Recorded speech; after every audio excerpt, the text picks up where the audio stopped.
മഹത്വമുണ്ടാകട്ടെ. വിശ്വാസത്തിൻ്റെ നായകനും വീണ്ടും വരുന്നവനുമായ യേശുക്രിസ്തുവിൻ്റെ നാമത്തിൽ എല്ലാവർക്കും എൻ്റെ സ്നേഹവന്ദനം. നിങ്ങൾ ഭൂമിയുടെ അറ്റത്തോളം എൻ്റെ സാക്ഷികൾ ആകും എന്ന മഹത്വകരമായ ദൈവവചനത്തിൻ്റെ പൂർത്തീകരണത്തിനായി ലോകത്തിൻ്റെ വിവിധ രാജ്യങ്ങളിൽ യേശുക്രിസ്തുവിൻ്റെ നിസ്തുല്യ സ്നേഹം പകർന്നുകൊടുത്ത ക്രിസ്തു ഭക്തനാണ് ചാൾസ് തോമസ് സ്റ്റഡ്. യേശുക്രിസ്തുവിൻ്റെ സ്നേഹത്തിൽ നിന്നും തന്നെ പിന്തിരിപ്പിക്കുവാൻ ഈ ലോകത്തിലെ ഒരു ശക്തിക്കും സാധിക്കുകയില്ല എന്ന് തൻ്റെ ജീവിതം കൊണ്ട് താൻ തെളിയിച്ചു. C.T. സ്റ്റഡിൻ്റെ ജീവചരിത്രം നമുക്ക് ഓരോരുത്തർക്കും ചൈതന്യവും ഉത്സാഹവും പകരുവാൻ പര്യാപ്തമാകട്ടെ എന്ന പ്രാർത്ഥനയോടെ ആരംഭിക്കുന്നു. ധനാഢ്യനായ എഡ്വേർഡ് സ്റ്റഡിൻ്റെയും ഡൊറോത്തി സോഫിയയുടെയും മൂന്നാമത്തെ മകനായി 1860 ഡിസംബർ 2 ചാർലി ഇംഗ്ലണ്ടിൽ ജനിച്ചു. ഇംഗ്ലണ്ടിലെ സമ്പന്നർ മാത്രം പഠിക്കുന്ന സ്കൂളിൽ അവർക്ക് അഡ്മിഷൻ ലഭിച്ചു. ഒരു അവധിക്കാലത്ത് സ്റ്റഡ് സഹോദരങ്ങൾ വീട്ടിൽ വരികയും അവിടെ അതിഥിയായി വന്ന ഒരു മിഷണറി അവരോട് സുവിശേഷം അറിയിക്കുകയും ചെയ്തു. അങ്ങനെ അവർ 3 പേരും കർത്താവിനെ സ്വന്തം രക്ഷിതാവായി സ്വീകരിച്ചു. വീണ്ടും ജനനത്തിൻ്റെ പുത്തൻ ഉണർവുമായി ഹോസ്റ്റലിൽ എത്തിയ അവർ അവിടെ ഒരു ബൈബിൾ ക്ലാസ് ആരംഭിച്ചു. അനേകം യുവജനങ്ങളുടെ ആത്മരക്ഷയ്ക്ക് അത് കാരണമായി തീർന്നു. എന്നാൽ അധികം താമസിയാതെ ക്രിക്കറ്റിൻ്റെ മാസ്മരിക ശക്തി അവരുടെ തലയ്ക്ക് പിടിച്ച് അവർ ക്രിസ്തുവിൻ്റെ കർത്തൃത്വത്തിൽ നിന്ന് പിന്മാറി ഉന്നത പദവിക്കും പണത്തിനും പിന്നാലെ ഓടി. കേംബ്രിഡ്ജ് യൂണിവേഴ്സിറ്റിയിൽ ഉപരിപഠനത്തിനായി ചേർന്നു. അവിടെയും ക്രിക്കറ്റിൻ്റെ താരമായി മാറിയവർ. ഒരിക്കൽ C.T. ഏറ്റവും സ്നേഹിച്ച തൻ്റെ സഹോദരൻ ജോർജിന് രോഗം ബാധിച്ച് കിടപ്പിലായി.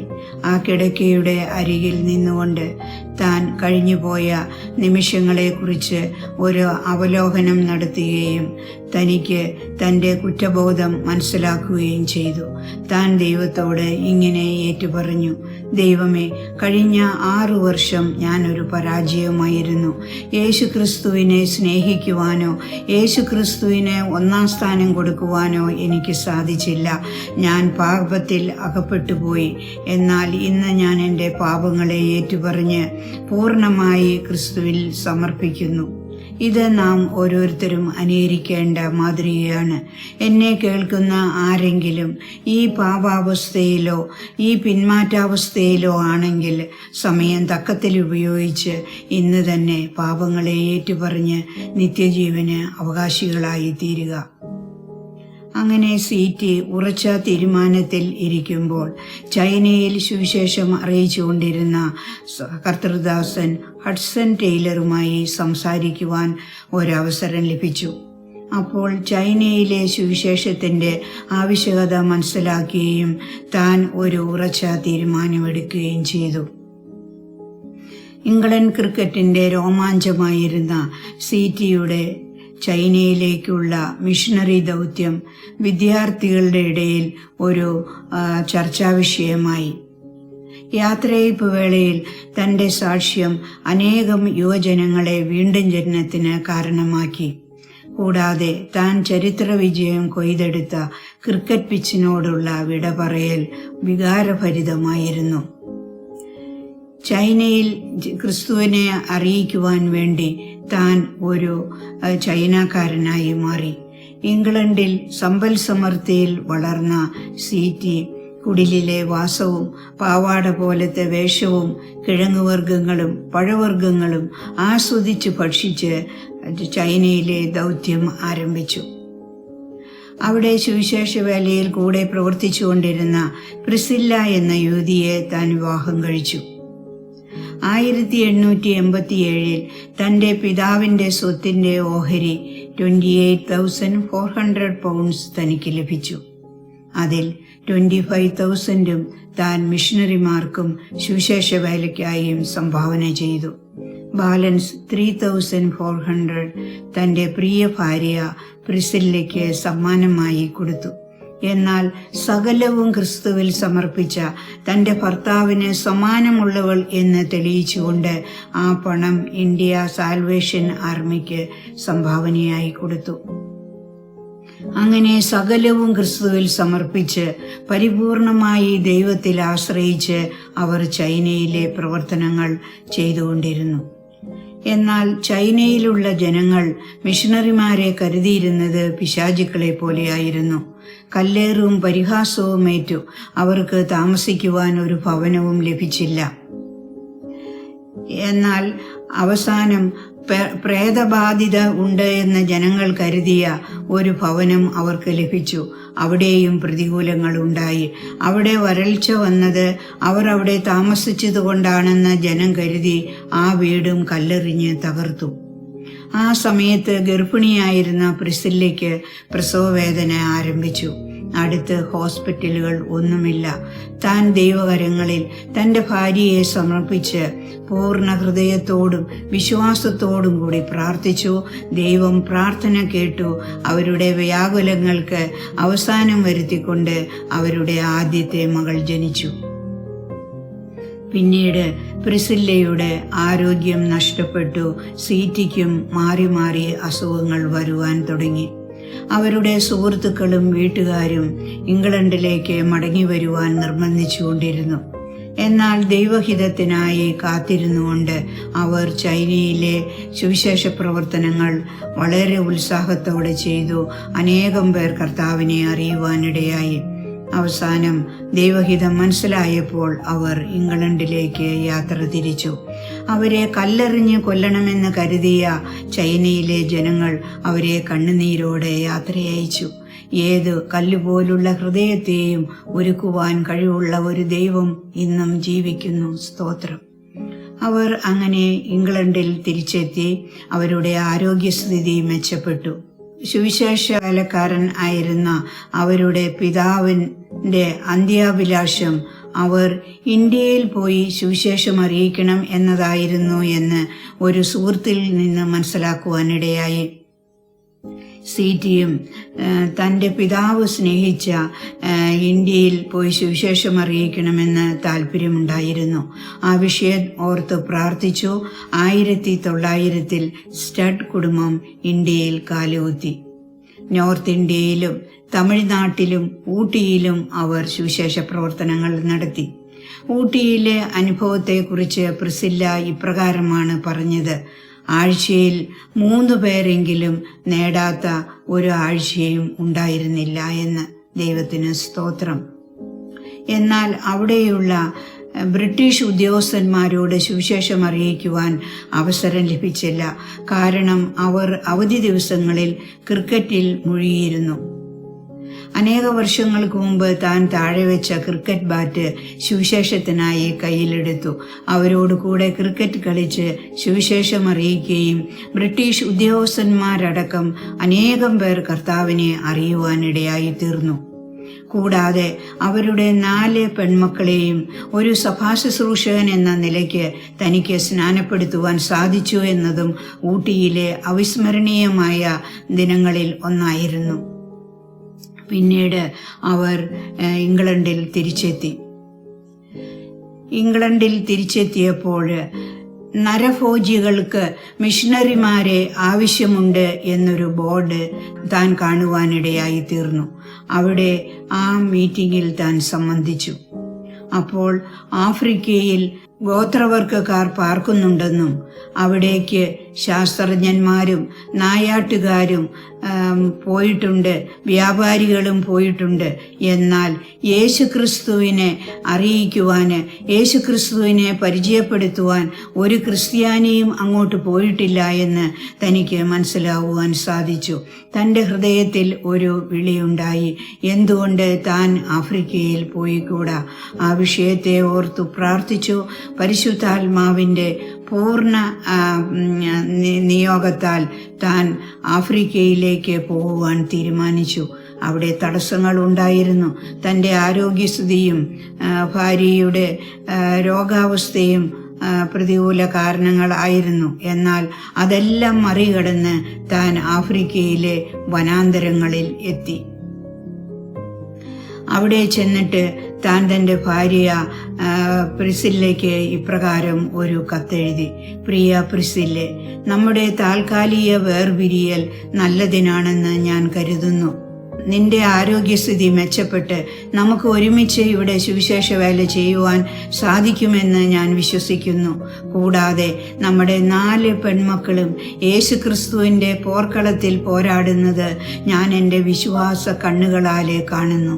എത്ര ഹൃദയസ്പർശിയായ ഒരു കത്ത്! അങ്ങനെ സകലവും ഉപേക്ഷിച്ച് ആഫ്രിക്കയിലെ വനാന്തരങ്ങളിലേക്ക് യാത്ര തിരിച്ചു. കാൽനടയായും കുതിരപ്പുറത്തും സഞ്ചരിച്ച് താൻ സുവിശേഷം അറിയിച്ചു. മലേറിയയും ആസ്മാരോഗവും കാട്ടുമൃഗങ്ങളും കാട്ടുജാതിക്കാരും തൻ്റെ ജീവന് ഭീഷണിയായി കൂടെയുണ്ടായിരുന്നു. വ്യക്തിപരമായ സുവിശേഷീകരണത്തിന് താൻ ഉത്തമ ഉദാഹരണമാണ്. ഒരിക്കൽ ഒരു യുവാവ് തന്നോട് ഇങ്ങനെ ചോദിച്ചു: രോഗിയായ ഭാര്യയെയും പെൺമക്കളെയും രാജ്യത്തെയും വിട്ടിട്ട് ആഫ്രിക്കയിലെ നരഭോജികളുടെ ഇടയിലേക്ക് സുവിശേഷം അറിയിക്കുവാൻ വരുവാനുള്ള പ്രചോദനം എന്തായിരുന്നു എന്ന്. താൻ യേശുക്രിസ്തുവിലുള്ള സ്നേഹത്തിൽ ആവേശഭരിതനായി ഇപ്രകാരം പറഞ്ഞു: യേശുക്രിസ്തു ദൈവമെങ്കിൽ, യേശുക്രിസ്തു നമുക്ക് വേണ്ടി മരിച്ച് ഉയർത്തെഴുന്നേറ്റുവെങ്കിൽ, ആ യേശുക്രിസ്തുവിനു വേണ്ടി ചെയ്യുന്ന ഒരു ത്യാഗവും അധികമാകുകയില്ല. സ്തോത്രം! ഇത് അനേക മിഷണറിമാരുടെ പ്രചോദനവും ഉത്സാഹവും ലഭിച്ച സന്ദേശമായിരുന്നു. അങ്ങനെ ആഫ്രിക്കയിലെ പ്രവർത്തനങ്ങൾ അത്ഭുതകരമായി നടന്നു. ദൈവത്തിൻ്റെ വിരൽ സ്പർശം അനുഭവിക്കുവാനായിട്ട് തനിക്ക് സാധിച്ചു. 3.5 വർഷം മുമ്പ് പാപത്തിൽ മുങ്ങിത്താഴ്ന്ന ഒരു ജനതയായിരുന്നു ഉണ്ടായിരുന്നത്. എന്നാൽ അനേകം പേർ യേശുക്രിസ്തുവിനെ, കർത്താവിനെ സ്വന്തം രക്ഷിതാവായി സ്വീകരിച്ച് സ്നാനപ്പെട്ട് ആരാധനയിൽ പങ്കെടുക്കുന്നു. ദൈവത്താൽ അസാധ്യമായത് ഒന്നുമില്ല. ഒരിക്കൽ ഒരു യുവ സഹോദരൻ കണ്ണുനീരോടെ തൻ്റെ സ്നാന ശുശ്രൂഷ സമയത്ത് ഇപ്രകാരം ഒരു സാക്ഷ്യം പറഞ്ഞു: എൻ്റെ പിതാവ് ഒരു മനുഷ്യനെ കൊന്നു. ഞാനും പിതാവും ചേർന്ന് ആ മനുഷ്യനെ ഭക്ഷിച്ചു. എത്ര ഭയാനകമായ ഒരു സംഭവം! എന്നാൽ ദൈവത്താൽ അസാധ്യമായത് ഒന്നുമില്ല. സുവിശേഷത്തിൻ്റെ വാതിലുകൾ അവിടെ തുറന്നു. അനേകം പേർ കർത്താവിനെ അറിയുവാനിടയായി തീർന്നു. ഇംഗ്ലണ്ടിൽ രോഗാവസ്ഥയിൽ ആയിരുന്നുവെങ്കിലും പ്രിസില്ല ആഫ്രിക്കയിലെ പ്രവർത്തനങ്ങളെ ഓർത്ത് കണ്ണുനീരോടെ പ്രാർത്ഥിച്ചുകൊണ്ടിരുന്നു. കൂടാതെ മുട്ടിന്മേൽ നിന്ന് പ്രാർത്ഥിക്കുന്ന അനേകം പ്രാർത്ഥനാ പോരാളികളെ വാർത്തെടുക്കുവാൻ പ്രിസില്ലയ്ക്ക് സാധിച്ചു. അവരുടെ ഭവനം ഒരു പ്രാർത്ഥനാലയമായി മാറി. കൂടാതെ അവരുടെ ഏറ്റവും വലിയ ആഗ്രഹമായിരുന്നു 4 പെൺമക്കളും യേശുക്രിസ്തുവിൻ്റെ പോർക്കളത്തിൽ പോരാടണമെന്ന്. ആ രീതിയിൽ അവരെ വളർത്തിക്കൊണ്ടുവരുവാൻ പ്രിസില്ലയ്ക്ക് സാധിച്ചു. രോഗാവസ്ഥയിലും തന്നാൽ ആവത് ചെയ്ത ഒരു പ്രാർത്ഥനാ പോരാളിയായിരുന്നു പ്രിസില്ല. ഇത് നാം അനുകരിക്കേണ്ട ഒരു മാതൃകയാണല്ലോ. ദൈവകൃപയാൽ 1923 ആകുമ്പോഴേക്കും 40-ൽ അധികം മിഷണറിമാരെ വാർത്തെടുക്കുവാൻ സീറ്റിക്ക് സാധിച്ചു. ദൈവം കൃപ ചെയ്തു. 1928 പ്രിസില്ല ആഫ്രിക്കയിലെ സീറ്റിയുടെ കുടിലിലെത്തി. 13 വർഷങ്ങൾക്ക് ശേഷം അവർ ഒരുമിച്ചായിരുന്നത് ഈ 2 ആഴ്ച മാത്രമായിരുന്നു. പിന്നീട് പ്രിസില്ലയുടെ ആരോഗ്യവും പ്രതികൂല കാലാവസ്ഥയും പ്രിസില്ലയ്ക്ക് ഇംഗ്ലണ്ടിലേക്ക് മടങ്ങി വരേണ്ടതായി വന്നു.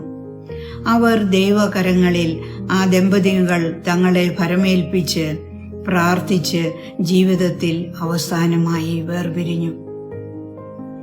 അവരുടെ വിവാഹ ദിവസം അവർ എടുത്ത ഒരു തീരുമാനം, യേശുക്രിസ്തുവിനെ സ്നേഹിക്കുന്നതിൽ അവർ അന്യോന്യം തടസ്സം നിൽക്കുകയില്ല എന്നതായിരുന്നു. അത് അവസാനത്തോളം കൊണ്ടുവരുവാൻ അവർക്ക് സാധിച്ചു. 1929 പ്രിസില്ല താൻ പ്രിയം വെച്ച കർത്തൃസന്നിധിയിൽ ചേർക്കപ്പെട്ടു. 1931 ആകുമ്പോഴേക്കും സീറ്റിയുടെ ആരോഗ്യസ്ഥിതി വളരെ ഗുരുതരമായി. ജൂലൈ 16 വ്യാഴാഴ്ച രാത്രി 10:30 മണിക്ക് ഹല്ലേലൂയ, ദൈവത്തിന് മഹത്വം എന്ന് പറഞ്ഞുകൊണ്ട് ദൈവത്തിൻ്റെ ഇഷ്ടം തികച്ച വിശ്വാസവീരനെ സ്വർഗകവാടം തുറന്ന് ദൈവം തന്റെ മാർവിടത്തിലേക്ക് ചേർക്കുകയായിരുന്നു. സ്തോത്രം. ഇംഗ്ലണ്ട് ക്രിക്കറ്റ് ഗ്രൗണ്ടിൽ റൺസിനായി പോരാടിയ ചാർലി എന്ന സി.ടി. സ്റ്റഡ് ക്രിസ്തുവിന്റെ പോർക്കളത്തിൽ തന്റെ ആത്മീയ ജീവിതത്തിന്റെ മികച്ചകരമായ പ്രകടനം കാഴ്ചവെച്ചുകൊണ്ട് ആഫ്രിക്കയിലെ കൊടും വനാന്തരത്തിൽ തന്റെ ഓട്ടം തികച്ചു. ശുശ്രൂഷയുടെ ബാറ്റ് നമ്മുടെ കയ്യിലേൽപ്പിച്ചിട്ട് ഏകദേശം 90 വർഷങ്ങളായി.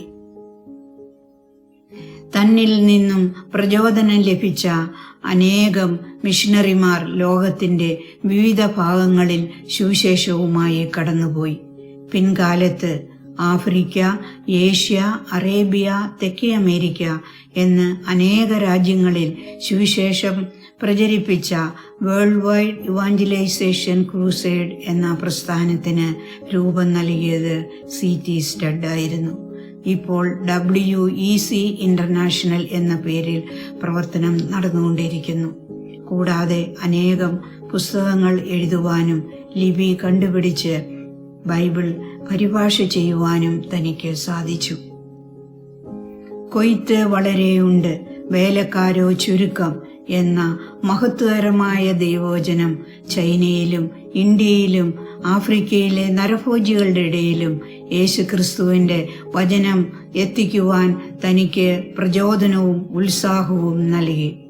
നമ്മുടെ ഓരോരുത്തരുടെയും കാതുകളിൽ മുഴങ്ങുന്ന ശബ്ദമായിരിക്കട്ടെ, കൊയ്ത്ത് വളരെയുണ്ട്, വേലക്കാരോ ചുരുക്കം. നിങ്ങൾ ഭൂമിയുടെ അറ്റത്തോളം എൻ്റെ സാക്ഷികളാകുവിൻ. ദൈവനാമം വാഴ്ത്തപ്പെടുമാറാകട്ടെ.